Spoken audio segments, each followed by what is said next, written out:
काफी बार जब हम घर पे आते हैं पेपर देके हमें एक कहीं ना कहीं एक डर लगा होता है, राइट, कि हमारा पेपर अच्छा नहीं गया या हमने उतना नहीं लिख पाया जितना एक्सपेक्ट किया था। मैं तो एग्जामिशन के लिए ट्राई कर रहा था बट मैं उतने पेपर मार्क का कंप्लीट नहीं कर पाया, या पेपर बहुत ज़्यादा टफ आ गया सर, तो I was not able to perform what I was expecting. अब इससे है ना दो चीज़ें होती है, एक होता है फियर और एक होता है फेल्यूर। देखो आपको अभी डर लग रहा है, सर मेरे को फियर है, मेरे को डर लग रहा है कि भाई मेरा पेपर बिगड़ गया है, आगे मैं पास होगा नहीं होगा। बट एक चीज आप ध्यान में रखो गाइस, अगर आपने इस फियर को बढ़ावा दिया, इस चीज को आप कंटिन्यूसली सोचते रहे, तो कहीं ना कहीं डायरेक्टली और indirectly this thing is gonna be converted into failure. अगर आपने फियर को बढ़ावा दिया तो वो फेल्यूर में कन्वर्ट हो जाएगी, जबकि आप फेल हुए नहीं हो।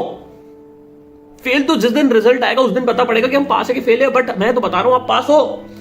बट आप अभी क्या कर रहे हो, आप इस फियर को इतना बढ़ावा दे रहे हो और इनडायरेक्टली और डायरेक्टली इस फियर को आप फेल्योर में कन्वर्ट कर रहे हो अगर आप पढ़ाई नहीं कर रहे हो तो। इनडायरेक्टली और डायरेक्टली आप इस फियर को फेल्योर में कन्वर्ट कर रहे हो अगर आप ये इस चीज के बारे में सोच रहे हो कि मैं पास नहीं होगा, मैंने पूरा पेपर नहीं लिखा, मैंने इतने अच्छे से एमसीक्यूज अटेम्प्ट नहीं किए। कहीं ना कहीं आपका ये फियर फेल्योर में कन्वर्ट हो जाएगा गाइस।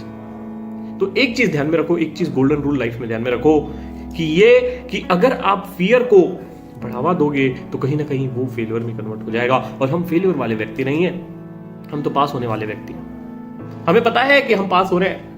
90% ऑफ द पीपल जो है वो इस फियर को फेल्योर में कन्वर्ट कर देते हैं और इस वजह से इंस्टीट्यूट का रिजल्ट कम होता है। आप समझ रहे हो, आप वो व्यक्ति नहीं हो। आप इस फियर को बोलो जा उड़ जा, उसको बोलो फियर उड़ जा, मैं नहीं डरता तेरे से, मैं अगले पेपर की तैयारी करूंगा और मैं पास होकर दिखाऊंगा। उस फियर को फेल्योर में कन्वर्ट मत होने दो। मैंने 90% ऑफ द टाइम ये भी देखा है कि जो स्टूडेंट स्ट्रेस नहीं लेते हैं और बढ़िया से पेपर लिख के आते हैं ना, वो पास हो जाते हैं। बट वो स्टूडेंट्स जो स्ट्रेस लेके बैठते हैं कि यार पेपर बिगड़ गया, अगला पेपर कैसे लिखूंगा, वो स्टूडेंट्स का कहीं ना कहीं यार रिजल्ट्स में इंपैक्ट होता है।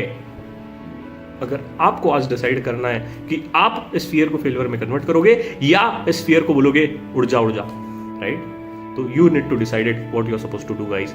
बढ़िया से पढ़ो यार, टेंशन वेंशन लेने का जरूरत नहीं है बिल्कुल भी। जैसा भी पेपर गया हो, आपने बेस्ट दिया है ना, बात खत्म, उससे ज्यादा हमें रिग्रेट नहीं है। और एक चीज ध्यान में रखो, जो पर्पस था कंप्लीट करना है, फटाफट पढ़िए, टाइम वेस्ट ना करिए, और ऑल द वेरी बेस्ट।